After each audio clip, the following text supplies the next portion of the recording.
개를 식용 목적으로 사육, 도살, 판매하는 행위를 금지하는 개 식용금지법이 어제 정식으로 공포됐습니다.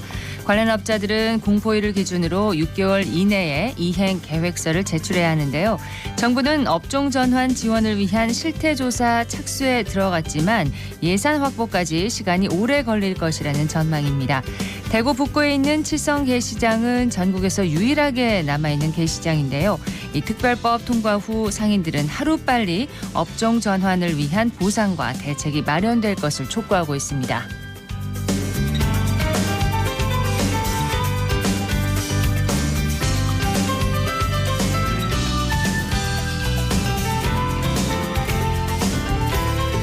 안녕하십니까. 생생매거진 오늘 박은정입니다. 존엄한 생명체로서 동물이 가지는 권리, 이 동물권에 대한 관심이 높아지면서 지역에서도 동물권 이슈가 이어지고 있는데요. 오늘 함사세호에서 대구 경북의 동물권과 관련된 주요 뉴스 자세히 짚어보겠습니다. 2월 7일 수요일 생생매거진 오늘입니다. 먼저 기자의 눈으로 지역의 현안과 이슈를 들여다보는 시간입니다. 경북일보 전재용 기자와 함께합니다. 어서 오세요. 안녕하십니까. 자, 기자의 눈으로 지역의 현안과 이슈를 들여다보는 시간. 오늘 전 기자가 준비한 소식은 뭔가요? 네, 최근에 이제 국민의힘 공천 접수가 마감된 이후에 보수 강세 지역이죠. 대구 경북 내에서 예선이 치러지는 예선에 관심이 쏠리고 있습니다. 특히 대구 경북 공천 경쟁률이 전국 평균보다 높게 나타나면서 지역 곳곳에서 치열한 선거전이 펼쳐질 것으로 예상이 됩니다. 네, 우선 대구 경북 공천 접수 현황부터 좀 살펴볼까요? 네, 국민의힘 공천 접수 결과를 보면 제22대 국회의원 선거 지역구 공천에 849명이 총 신청을 했고요. 전국에 253개 지역구 가운데 242개 지역구의 공천 신청이 이제 들어왔습니다. 네. 그래서 경쟁률은 3.35대 1이고요. 대구 같은 경우에는 12개 지역구에 44명이 공천을 신청해서 평균 3.67대 1. 그리고 경북은 13개 지역구에 68명이 신청해서 평균 5.15대 1 경쟁률을 기록해서 전국 평균 경쟁률을 웃돈 것으로 나타났습니다. 전국 경쟁률을 웃도는군요. 네. 경쟁률이 가장 높은 지역구는 어딘가요? 대구에서는 중남구가 8대 1, 경북에서는 포항남 울릉이 9대 1로 각 지역에서 경쟁률이 가장 높았습니다. 네. 대구 중남구에는 임병헌 의원이 재선 도전에 나선 지역구고요. 여기에 국민의힘 강사빈 중앙당 상금 부대변인, 그리고 성영준 대구시당 중남 청년지회장, 이행규 전 대구시당 사무처장, 윤정록 소상공인위원회 조직분과위원회 부위원장, 노승권 전 대구지방검찰청 검사장, 도태우 자유변호사협회 회장, 그리고 권영현 전 대통령직 인수위원회 자문위원 등 7명이 예비후보로 등록한 이후 선거운동을 벌이고 있습니다. 네. 경북에는 김병욱 의원의 지역구인 포항남 울릉 선거구의 경쟁이 가장 치열한데요. 현재 이상희 전 대통령실 춘추관장, 그리고 김순견 전 경북도 경제부지사, 문충은 여의도 연구원 정책자문위원, 최병우 대통령 소속 경제사회노동위원회 자문위원, 진형해 한국여성변호사회 부회장, 최용규 전 서울중앙지검 부장검사, 박승호 전 포항시장, 이병훈 전 대통령 비서실 정무수석실 행정관 등 8명이 김 의원을 상대로 도전장을 내밀었습니다. 예.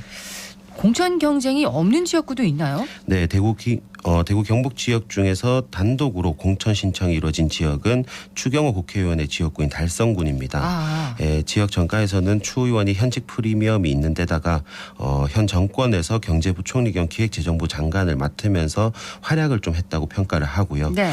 그런 평가에 따라서 누구도 후보 신청을 하지 않았다라는 분석이 그렇군요. 나오고 있습니다. 그리고 경제부총리 겸 기획재정부 장관을 맡으면서 물리적으로 지역과의 교류가 좀 많이 줄었었거든요. 네. 이런 탓에 이제 일부 불만 여론이 있는 것으로는 전해지지만 추 의원이 최근 달성군 곳곳에서 열리는 행사에 적극적으로 참여하고 있고 지역에 돌아온 사실을 이제 많이 알리고 있다고 합니다. 그리고 지역을 위해서 다시 열심히 하겠다라는 각오를 밝히면서 표밭을 다지고 있습니다. 경쟁률이 그렇게 높지는 않아도 치열한 경쟁이 예상되는 그런 지역구도 있겠죠? 네, 대구에서는 달서구 병 지역구가 주목을 받고 있습니다. 최근 신청사 걸린 문제를 놓고 후보들이 날선 공방을 이어가고 있는 상황이고요. 국민의힘 공천 신청을 마친 후보는 현역 의원인 김용판 예비후보와 재선 대구시장 출신의 권영진 예비후보 2명인데 네. 앞서 두 후보 모두 신청사 건립 사업 마무리를 공약으로 내걸었습니다.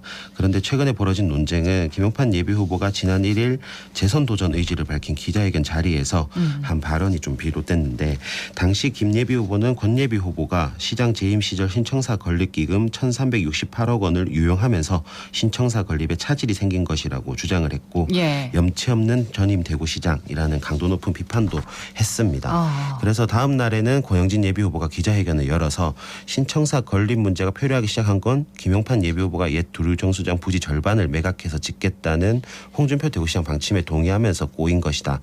이렇게 반박을 했고요. 예. 그리고 시민과 구민에게 사과를 해야 한다고도 촉구를 했습니다. 공천 결과가 나올 때까지 지연된 신청사 건립 사업에 책임 소재를 두고서 두 후보가 연일 설전을 벌일 것으로 예상이 됩니다. 그러네요. 그리고 박근혜 전 대통령 회고록 출간을 기념해서 저자와의 대화 이 행사가 어제 열렸었죠, 대구에서. 그저께 열렸습니다. 그저께였나요? 네. 예. 최근 열렸는데 이 달서구갑에 출마한 유영하 예비 후보를 지원하는 성격의 행사가 아닌가 이런 분석이 나오고 있습니다. 네. 어떻게 생각하세요? 우선 유영하 예비 후보가 이미 이에 대한 입장을 한번 밝힌 바가 있는데 회고록 출판 기념 행사와 관련해서 출판사에 요청한 시기에 맞췄다고 이렇게 밝힌 바가 있습니다. 달서구갑 출마 기자회견 자리에서였는데 이 자리에서 유 예비 후보는 정치공학적 이야기다. 출판사 측에서 요청이 있었고 대통령께서 받아들이셔서 행사 일정을 잡은 것이지 다른 뜻은 없다라고 이렇게 선을 그었습니다. 네. 또 박 전 대통령 호강 정치 행보라는 지적에 대해서는 그림자가 크지만 극복하는 것은 또 저의 몫이다. 지난 대구시장 선거 경선 때 대통령께 후원회장을 맡아달라고 한 것에 대해 후회가 있는데 사람이 실수를 반복할 수는 없다. 앞으로 예. 정치는 직접 하겠다라는 다짐을 전했습니다. 특히 박 전 대통령 보좌 역할은 이번 회고록 출판 기념 행사가 마지막이라고 밝혔는데 남은 총선 기간에 본인 정치를 실행하는지 지역 주민이 직접 보고 판단하시면 될 것 같습니다. 그렇습니다. 앞서 경북에서는 포항남 울릉이 가장 높은 공천 경쟁률을 기록했다. 9대 1이라고 하셨나요? 네. 추가로 살펴볼 격전지가 있나요? 네, 구미 시을 선거구가 경북 지역 최대 격전지 중 하나로 꼽히고 있습니다. 현역 김영식 의원을 상대로 해서 대통령실 출신 후보 2명이 있고요. 총 5명의 후보가 도전장을 내민 상태입니다. 네. 공천 신청자는 김영식 의원을 비롯해서 강명구 전 대통령실 국정기획비서관, 신순식 전 군위 부군수, 최우영 전 경북도지사 경제특별보좌관, 최진영 변호사, 허성우 전 대통령실 국민제안비서관 등 6명입니다. 이 가운데 대통령실 출신 2명이 있는데 지금 전체적으로 지역 선거에 이제 대통령실 출신들이 많이 나왔기 때문에 네. 한 선거구에 2명이 나왔으니까 2명 모두 경선에 오르기는 힘들지 않겠냐라는 얘기가 점점 돌았고요. 이런 같은 시기에 현직 구미시의회 의장이 자신의 지역구의 인동을 중심으로 한 모임과 함께 허성우 예비후보를 지지하는 모습을 살짝 보이다가 네. 강명구 예비후보를 공개적으로 지지를 하고 선거 캠프에 합류하면서 논란이 일었습니다. 그리고 구미을 지역구의 다른 시의원들은 중립선 훼손이라고 비판하면서 의장 사퇴를 요구했고요. 이어서 지난 5일 김영식 현역 의원에 대한 지지 선언을 하면서 구미을 선거구 후보와 지지자들이 예선부터 치열한 경쟁을 보이고 있습니다. 네. 보수 지지세가 강한 대구 경북 지역에서 국민의힘 공천 경쟁에 관심이 높을 수밖에 없는데 지금 벌써 일부 선거구에서는 설전과 논란이 일기도 하고 있습니다. 네. 남은 선거 기간에도 시도민들의 눈살을 찌푸리게 하는 일이 발생하지 않을까 전 벌써부터 걱정이 되는데 정 기자 생각은 어떻습니까? 네, 우선 공천을 앞두고 지역에서 발생하는 논란이나 설전이 벌어지는 지역구를 보니까 1대1 구도가 되게 많더라고요. 1대1. 네. 네. 그래서 달서구 병뿐만 아니라 최근 이제 양금희 의원과 정광삼 예비 후보 2명이 공천을 신청한 북구 갑에서도 네거티브 논란이 불거졌다가 일단락되기도 했습니다. 네. 구미을 선거구는 다자구도로 공천 경쟁이 벌어지고는 있지만 대통령실 후보 출신 2명이 모두 경선에 오르지 못한다는 예측이 돌면서 이제 1대1 구도에서 지지층 이동 등 이제 변수가 발생하고 있고요. 네. 선택지가 2가지뿐인 당원과 시도민이 보기에 다소 좀 아쉬운 모습일 수 있습니다. 같은 정당 후보를 깎아내리거나 공천권을 얻기 위해서 무작정 비판한 것이 아니라 함께 지역을 위한다는 마음을 바탕으로 해서 차별화된 공약과 역량을 두고 경쟁하는 모습을 보일 필요가 있겠습니다. 네. 본선거에 앞서 치러지는 이번 예선에서 한 발언과 행동이 모두 기록되고 주민이 기억한다는 점을 명심했으면 합니다. 국민의힘 공천 접수가 마감되면서 주목받는 예선지를 중심으로 얘기를 나눠봤습니다. 경북일보 전재영 기자였습니다. 고맙습니다. 감사합니다.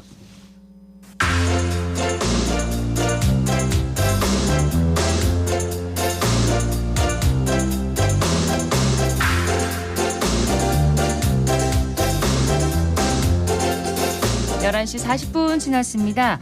대구 수성구 망월지는 전국 최대 두꺼비 산란지로 유명합니다. 이곳에서 두꺼비 로드킬 방지를 위한 펜스 설치 행사가 열렸다고 하네요. 서유리 리포터 현장 다녀왔다고요? 네, 이맘때 ук수산에 서식하는 어미 두꺼비들은 산란지인 망월지로 내려오는데요. 이 도심지가 근처에 있다 보니까 차에 치여 죽는 경우가 종종 있습니다. 맞습니다. 네, 이걸 막기 위해서 수성구에서는 수성구 자연보호협의회 회원들과 함께 2007년부터 해마다 펜스를 설치하고 있는데요. 어제 열린 행사에는 회원 70여 명이 모여서 망월지에서 ук수골 입구까지 펜스를 설치했습니다. 현장 소리 들어보시죠. 네, 여기 파란 그물도 있고 볼트도 있고 이런데 이걸로 어떻게 좀 펜스 설치하면 되나요? 일단 볼트를 받고 나서 이제 망을 이제 연결시키면 되거든요. 근데 이제 그다음에 망은 이제 땅에 못으로 이제 고정을 시켜야 됩니다. 네, 그렇게 하면 두꺼비들이 안전하게 지낼 수 있는 펜스가 완성이 되는 것 같은데 펜스를 이렇게 설치하는 이유는 뭘까요? 이제 곧 있으면 산에서 성체 두꺼비가 이제 내려옵니다. 그래서 이제 망울지로 이제 들어가는데요. 두꺼비들이 도로로 가지 않고 망울지로 잘 갈 수 있도록 유도하기 위해서 이런 펜스를 이제 치는 겁니다. 망월지로 안전하게 갈 수 있도록 그 펜스 구간을 설정을 한 것 같은데 이거 총 길이가 한 어느 정도 되는지도 궁금합니다. 총 길이는 이제 매년마다 설치하는 길이는 좀 다른데 한 평균적으로 한 짧을 때는 한 300m, 길 때는 한 500m 이상도 칠 때도 있습니다. 이게 확실히 좀 로드킬 예방에 도움이 되는지 궁금하거든요. 예, 도움이 되죠. 이제 펜스를 설치하면 두꺼비가 이제 도로가로 가는 걸 이제 막아주기 때문에 로드킬은 현저하게 줄어듭니다. 앞으로도 이제 계속 펜스를 이제 칠 예정입니다. 2007년부터 이 펜스를 설치해 왔으면 정말 역사가 오래됐어요. 네, 정말 오래됐죠. ук수산을 끼고 있는 저수지가 3개 정도 되는 걸로 알고 있거든요. 그중에 이 망월지에서 두꺼비들이 주로 산란하는 특별한 이유가 있나요? 네, 그 망월지는 다른 저수지에 비해서 수온이 조금 높다고 합니다. 그래서 두꺼비들이 알을 낳기에 최적의 조건이라고 하는데요. 그렇군요. 네, 수성구 자연보호협의회 회원들은 이 단연간 쌓인 펜스 설치 노하우를 바탕으로 여러 명이서 뚝딱뚝딱 금방 펜스를 또 설치를 하시더라고요. 네. 네, 그러면서도 두꺼비들이 다칠세라 또 펜스를 꼼꼼하게 확인했는데요. 참여자들의 이야기입니다. 박종숙입니다. 2007년도부터 두꺼비 로드킬 방지를 위해서 저희가 행사를 하고 있고요. 해마다 하고 있는 행사이긴 하지만 이렇게 추운 날씨에 많은 회원들이 참석해 주셔서 더 뜻깊은 행사인 것 같습니다. 망월지는 두꺼비 집단 산란 서식지입니다. 모든 분들이 많이 도와주셔서 두꺼비가 오래오래 우리와 함께 살 수 있는 좋은 환경의 수성구가 되었으면 좋겠습니다. 한 달 뒤에는 아기들이 태어나는데 그 아기들을 위한 펜스가 한 달 뒤에 설치 예정입니다. 그때도 우리 자연보호 회원들이 모두 참여할 예정입니다. 진짜 추워도 손이 시려도 이렇게 하면서 뿌듯한 마음을 갖고 할 수 있어서 정말 행복한 하루입니다. 오늘은 특히 뚜비가 와가지고 좀 더 행복한 하루였던 것 같습니다. 앞에 펜스는 지금 2m 간격으로 이렇게 펜스를 쳐서 이게 촘촘히 이렇게 해서 길 로드를 이렇게 넘어가지 않게끔 그렇게 길을 인도하고 있습니다. 어떨 때는 진짜 와다 보면 차들이 여기 엄청 많이 지나가잖아요. 그래서 이렇게 새끼 두꺼비들이 길을 모르고 저렇게 밖에 나갔을 때는 이렇게 산책을 하다가 가슴 아픈 일도 있고 사실 그래서 인도하고 하는데 잘 이렇게 길을 인도해서 자연에서 살 수 있도록 저희가 최선을 다해서 또 하고 있는 것 같습니다. 앞으로도 이제 힘이 닿는 데까지 최선을 다해서 해마다 여기 참석할 예정입니다. 망월지에 두꺼비 말고도 다른 동물들도 찾아온다면서요? 네, 도롱뇽과 수달도 이곳을 찾고 있다고 합니다. 수달도요? 네, 그만큼 생태적 환경적으로도 중요한 곳입니다. 그래서 구에서도 CCTV를 설치해서 두꺼비의 생태 관찰을 하고 있고요. 이번 달부터 새끼 두꺼비가 이동하는 오는 5월 말까지 망월지의 수위와 수문 상태를 수시로 확인할 계획입니다. 네. 수성구청 녹색환경과 김홍금 환경관리팀장에게 자세한 이야기 들어봅니다. 보통 산란을 하기 위해서 내려오는 시기는 이제 절기상 경칩 전후인데 한 3월 한 5월경에서 전후로 한 일주일 상간으로 이제 보통 내려오는 경향을 보이겠습니다. 보통 이제 내려올 때 보면 성체 두꺼비는 한 매년 한 1000여 마리 이상 내려오는 경향을 보이고 그 중에 이제 암컷이 보통 한 200에서 400마리 정도 내려옵니다. 암컷 한 마리당 알은 한 10,000개 정도로 이제 산란을 하거든요. 그러면은 400만 마리 정도 이제 그 부화를 한다고 보면 되겠습니다. 올챙이에서 이제 새끼 두꺼비로 이제 성장을 하고 서식지인 옥수산으로 이제 갈 무렵은 보통 보면은 석가탄신일 보통만 5월 뭐 중순에서 뭐 그 사이에 보통 전후로 해가 또 이제 올라가고 있습니다. 우선 저희가 이제 요 망월지 주변을 해서 이제 생태 환경 보존 사업을 장기적으로 이제 좀 추진하고 있고 망월지와 이제 서식지인 옥수산 경계에 이제 생태초 복원 사업을 이제 좀 하고 있습니다. 또 망월지 부편에 보면은 농지가 있는데 그 부분을 우리가 공유지를 전환해서 생태교육관도 설치해서 이 중요성을 이제 국민들 알리기 위해서 이제 뭐 그런 사업도 추진하고 있습니다. 망월지라는 거는 생태계에서 가장 중요한 자리고 또 우리 도심지에 해 있다 보니까 누구나 쉽게 찾을 수 있는 곳이면서 중요한 곳이기 때문에 세계에서 중요성을 뭐 우리 국민들 잘 좀 캐치하셔가지고 자연의 중요성 좀 잘 알려줬으면 좋겠습니다. 그 조금 전에 이 현장에 뚜비도 왔다고 했잖아요. 이 네네. 뚜비가 수성구청의 그 홍보 캐릭터 아니에요? 네, 맞아요. 네. 그래서 이 캐릭터가 망월지 두꺼비를 본따서 만든 거라고 하더라고요. 그래서 현장까지 갔군요. 네, 뚜비가. 현장에도 또 이제 큰 인형이 이제 등장해서 많은 사람들을 즐겁게 해줬는데요. 네. 이 두꺼비는 수중과 육상 생태계의 건강도를 알 수 있는 환경 지표종이기도 합니다. 우리 지역에 있는 두꺼비들을 지킬 수 있도록 앞으로도 많은 노력이 필요하겠습니다. 네. 2월부터 또 새끼 두꺼비가 다시 산으로 올라가는 5월이라고 했잖아요. 네네. 그때까지는 정말 계속해서 이 망월지 주변에서는 좀 조심해야 될 것 같습니다. 산책할 때도요. 네, 더 관심을 가지고 지켜보면 좋을 것 같습니다. 네, 서유리 리포터 잘 들었습니다. 네, 고맙습니다.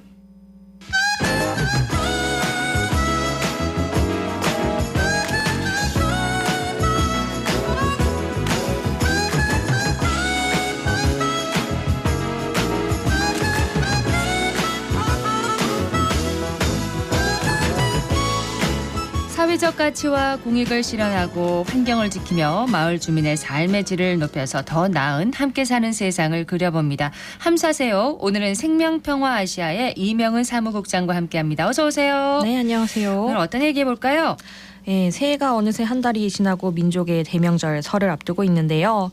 동물권과 관련해서 대구 경북 지역의 주요 현안을 살펴보려고 합니다. 네. 크게 개 식용 종식 특별법 통과, 동물원 허가제, 청도 소싸움 경기 운영이 오늘 전해드릴 소식입니다. 그렇습니다. 개식용 종식에 관한 내용부터 좀 얘기를 해볼게요. 이번에 특별법이 국회를 통과했잖아요. 네, 지난 1월 9일에 국회 본회의에서 의결한 개 식용 목적의 사육, 도살 및 유통 등 종식에 관한 특별법, 줄여서 개식용 종식 특별법이 통과됐습니다. 네. 이 법안이 통과되면서 이전과 어떤 점이 달라지는 건가요? 예, 개식용 종식 특별법은 3년의 유예 기간을 거쳐서 2027년부터 개식용을 위한 사육, 도살, 유통, 판매 등을 법으로 금지하는 것을 주요 내용으로 하는데요.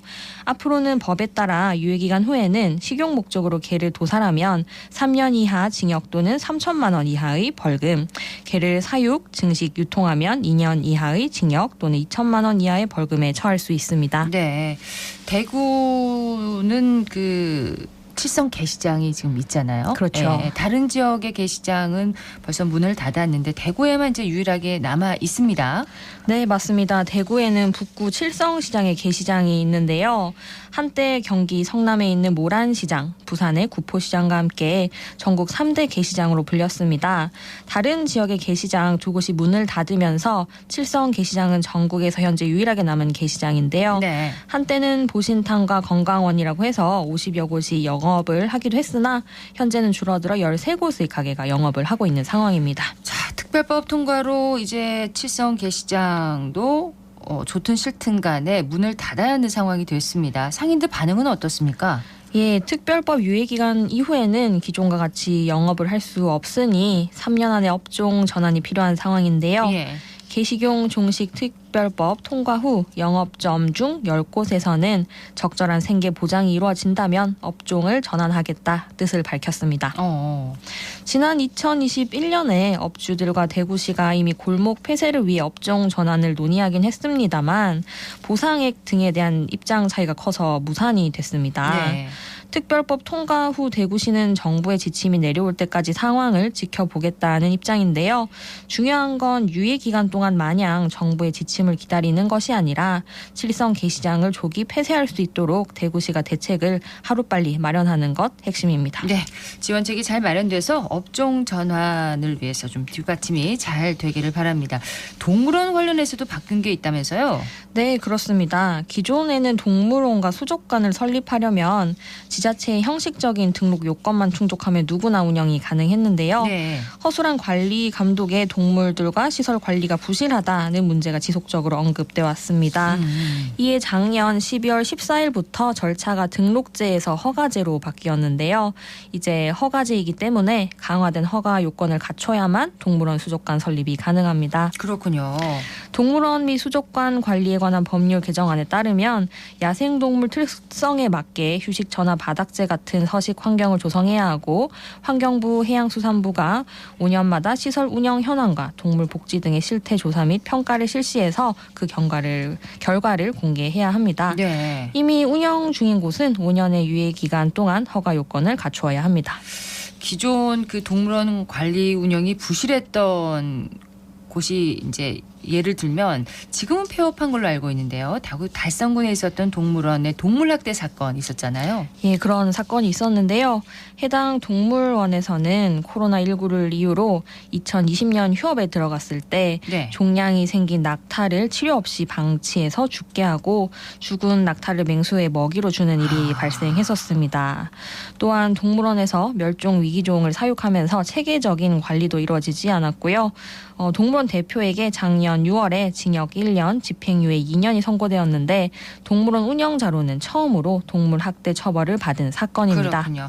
자, 이렇게 동물원 관리 법안이 개정돼서 관리 사각지대에 놓였던 동물원이 이제는 좀 사라졌으면 하는 바람인데 동물권 활동가의 이야기를 들어보도록 하겠습니다.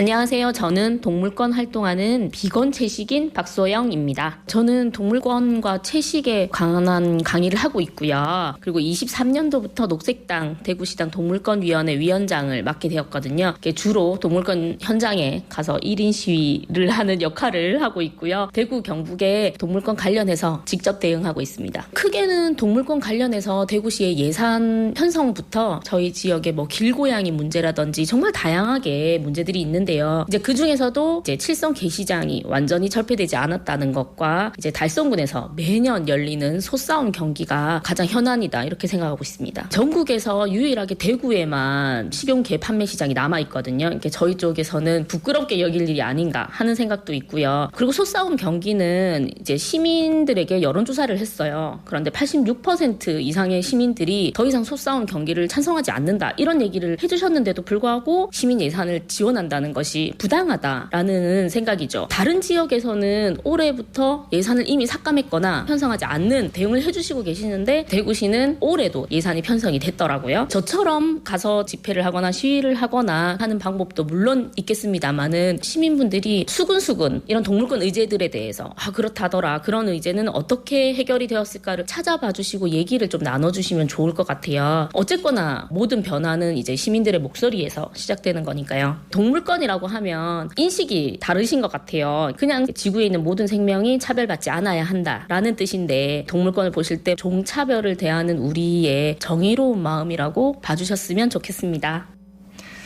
우리 지역에도 이제 동물권과 관련해서 생각해 볼 그런 이슈들이 참 많은데 청도 소싸움 경기에 대해서 얘기를 좀 더 해볼까요?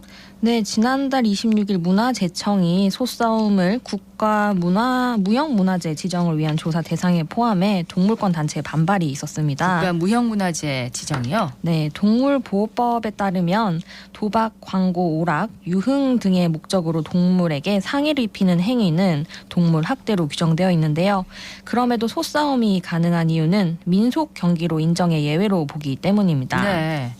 우리나라의 경우에는 대구 달성군, 경북 청도군, 경남 창원과 진주 등 11개의 지자체가 매년 소싸움 대회를 열고 있습니다. 여러 지역에서 아직도 열리고 있네요. 네, 특히 경북 청도군의 경우에는 소싸움 경기장을 지어두고 매 주말마다 상설 경기를 진행하고 있습니다. 네, 매 주말마다 계속해서 열리고 있나요? 네, 토일마다 경기가 열리고 있고요. 뭐 한번 이제 경기를 하면 하루에 한 12경기 정도 하는데 이제 소싸움 경기가 길어지면 한 30분 정도 소가 이제 서로 머리를 맞대고 서로 밀치거나 뭐 뿔로 이렇게 공격을 하거나 그렇게 진행을 하거든요. 네. 근데 소가 이제 굉장히 덩치가 커서 무게가 큰 경우에는 한 1000kg까지 예, 무게가 굉장히 엄청납니다. 네. 그래서 그런 육중한 소가 서로 밀치면 그 과정에서 피도 나고 부상의 그렇죠. 위험이 있는 거죠. 해외에서는 소를 이용한 경기를 금지하는 것도 있다고 하는데 동물에 대한 윤리적인 인식이 높아지는 만큼 폐지를 두고 좀 깊은 고민이 필요하겠어요. 네, 우리나라에는 소싸움이 있다면 해외에는 투가 있습니다. 사람이 소를 상대로 싸우는 것인데요. 이 과정에서 소를 창과 작살로 찌르는 방식이 동물 학대 논란이 있어 스페인 일부 지역, 남미 일부 국가 등에선 투가 금지되었습니다. 네. 동물권에 대한 인식이 높아진 추세인 만큼 논란도 꾸준하게 지속되고 있는데요. 우리나라에서도 지자체에서 전통이라는 이유로 소싸움 경기를 고집하기보다는 시민이 즐길 수 있는 다른 방식을 하루빨리 모색해야 한다고 생각합니다. 네, 오늘 함께 사는 세상에서는 대구 경북 동물권 주요 뉴스를 살펴봤습니다. 생명평화아시아의 이명은 사무국장이었습니다. 고맙습니다. 네, 오늘 대구와 경북 지역은 대체로 흐린 가운데 일부 경북 북부 지역과 울릉도 독도는 약간의 비와 눈 소식이 있습니다. 낮 기온은 4도에서 8도 분포로 어제보다 1, 2도가량 높겠고요. 미세먼지 농도 보통 수준을 보이겠습니다. 어제보다 낮 기온이 살짝 오르면서 빙판길과 또 도로가 더욱 미끄럽습니다. 동해안에는 오늘 밤부터 내일까지 높은 너울이 일겠는데요. 안전사고 없도록 계속해서 유의하시기 바랍니다. 생생매거진 오늘 준비한 순서 여기까지입니다. 지금까지 박은정이었습니다. 여러분 고맙습니다.